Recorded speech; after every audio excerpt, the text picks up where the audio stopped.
মন খারাপ করো না। আমার হাত যার মাথার উপরে থাকে সে রাতারাতি স্টার হয়ে যায়।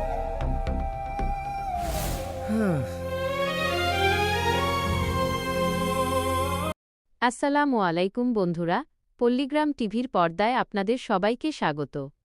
আচ্ছা, টাকার লোভে বা রাতারাতি স্টার হওয়ার চক্করে মানুষ কতটা অন্ধ হতে পারে তা কি আপনারা জানেন? একটা সরল মেয়ের গায়িকা হওয়ার স্বপ্ন, সেই স্বপ্নের আড়ালে নোংরা প্রতারণার জাল আর ভালোবাসার মানুষের অবিশ্বাস্য আত্মত্যাগ। এই সব কিছু নিয়ে পল্লীগ্রাম টিভিতে খুব শীঘ্রই আসতে চলেছে এই বছরের সবচেয়ে বড় এবং সবচেয়ে ইমোশনাল ধামাকা ড্রামা ভিডিও। আজকের রিভিউতে আমরা এই 14 মিনিটের পুরো গল্পটার এমন কিছু সত্য উন্মোচন করব যা দেখে আপনাদের চোখ কপালে উঠে যাবে। গল্পের শুরুটা হয় সুমিকে দিয়ে। গ্রামের একটা সাধারণ মেয়ে, যার গলায় যেন স্বয়ং সরস্বতী বাস করেন। স্টার বাংলা থেকে অতনু নামের এক ব্যক্তি ফোন করে জানায় সুমি ফার্স্ট রাউন্ডে সিলেক্ট হয়েছে এবং তাকে অডিশনের জন্য কলকাতায় যেতে হবে। ব্যাস, সুমির চোখে তখন রাতারাতি মেগাস্টার হওয়ার স্বপ্ন। কিন্তু তার রক্ষণশীল পরিবার এই গান বাজনার একদম বিরোধী। সুমির মা সাফ জানিয়ে দেয়, কলকাতা যাবি কি বম্বে যাবি, বিয়ের পর স্বামীর সাথে যাবি, কিন্তু স্বপ্ন যার চোখে তাকে কি আর আটকে রাখা যায়? সুমিকে পাগলের মতো ভালোবাসে লালটু। সুমির স্বপ্ন পূরণ করতে সে নিজের জীবনের ঝুঁকি নিতেও রাজি। সুমি যখন লালটুকে বলে, আমাকে কলকাতায় নিয়ে যেতে পারবা, লালটু এক মুহূর্তও চিন্তা না করে রাজি হয়ে যায়। কারণ সে কলকাতায় কাজ করে, ওখানকার সব রাস্তা তার চেনা। কিন্তু প্রথম ধাক্কাটা আসে তখনই, যখন তারা বাসের সমস্যার কারণে ঠিক সময় স্টার বাংলার অফিসে পৌঁছাতে পারে না। মাত্র 10-15 মিনিটের দেরির জন্য সিকিউরিটি গার্ড আর ডিরেক্টর সুমিকে ঘাড় ধাক্কা দিয়ে স্টুডিও থেকে বের করে দেয়। স্বপ্ন ভাঙার এই কষ্ট সুমি সহ্য করতে পারে না। সে সমস্ত দোষ চাপিয়ে দেয় লালটুর ওপর। কিন্তু লালটু, সে সুমিকে আগলে রাখে। এদিকে গ্রামে তাদের পালিয়ে যাওয়ার খবর রটে যায় এবং পরিস্থিতির চাপে পড়ে সমাজ ও পরিবারের সিদ্ধান্তে লালটু আর সুমির বিয়ে হয়ে যায়।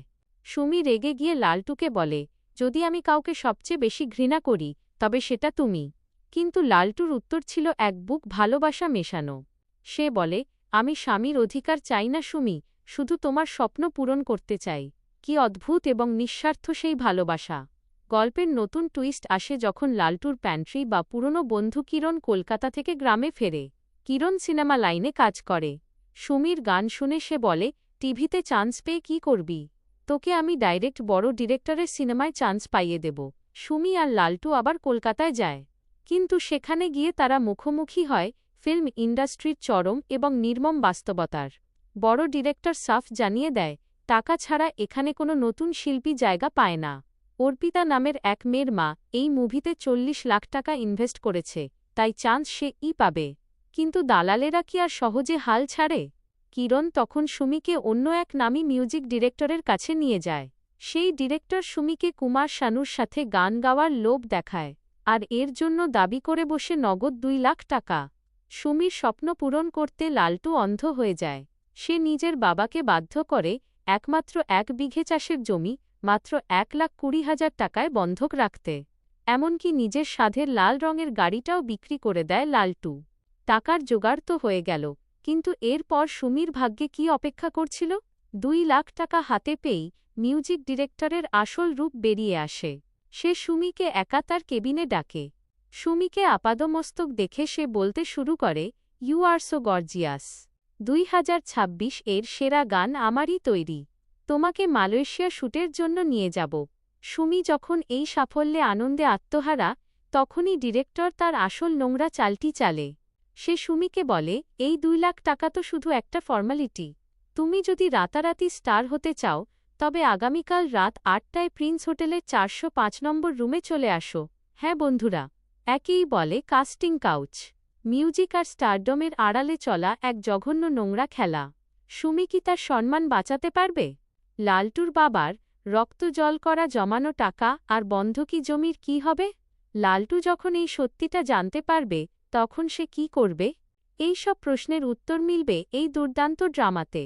বন্ধুরা, এই 14 মিনিটের ভিডিওটি শুধু একটা নাটক নয়, এটা আমাদের সমাজের এক জ্বলন্ত বাস্তব। আজকাল আমাদের চারপাশে এমন অনেক ভণ্ড ডিরেক্টর বা এজেন্সি রয়েছে যারা নতুন প্রতিভাদের সরলতার সুযোগ নিয়ে লাখ লাখ টাকা হাতিয়ে নেয় এবং শেষমেশ তাদের ইজ্জত নিয়ে ছিনিমিনি খেলে। মনে রাখবেন, আসল প্রতিভা আর আসল প্রোডাকশন হাউজ কখনো কাজ দেওয়ার জন্য অগ্রিম লাখ লাখ টাকা চায় না। শর্টকাটে মেগাস্টার হওয়ার চক্করে নিজের পরিবারের শেষ সম্বলটুকু বিক্রি করে এই ধরনের প্রতারকদের পকেট মেলাবেন না। তাহলে বন্ধুরা, সুমি আর লালটুর জীবনের এই টানটান উত্তেজনাপূর্ণ এবং শিক্ষণীয় গল্পটি পুরোটা দেখতে একদম মিস করবেন না। এই ধামাকা ভিডিওটি আমাদের পল্লীগ্রাম টিভি চ্যানেলে রিলিজ হতে চলেছে আগামী শুক্রবার ঠিক সন্ধ্যা ৭:৩০। ভিডিওটি আপলোড হওয়া মাত্রই যাতে সবার আগে দেখতে পান, তাই এখনই নিচে থাকা সাবস্ক্রাইব বাটনটি প্রেস করুন এবং বেল আইকনটি অল করে রাখুন। গল্পটি আপনার কেমন লাগলো এবং লালটুর এই ত্যাগ নিয়ে আপনার কী মতামত তা কমেন্ট বক্সে জানাতে একদম ভুলবেন না। আজকের মতো এখানেই বিদায় নিচ্ছি। দেখা হচ্ছে ঠিক নির্দিষ্ট দিনে পল্লীগ্রাম টিভির পর্দায়। ধন্যবাদ। আল্লাহ হাফেজ।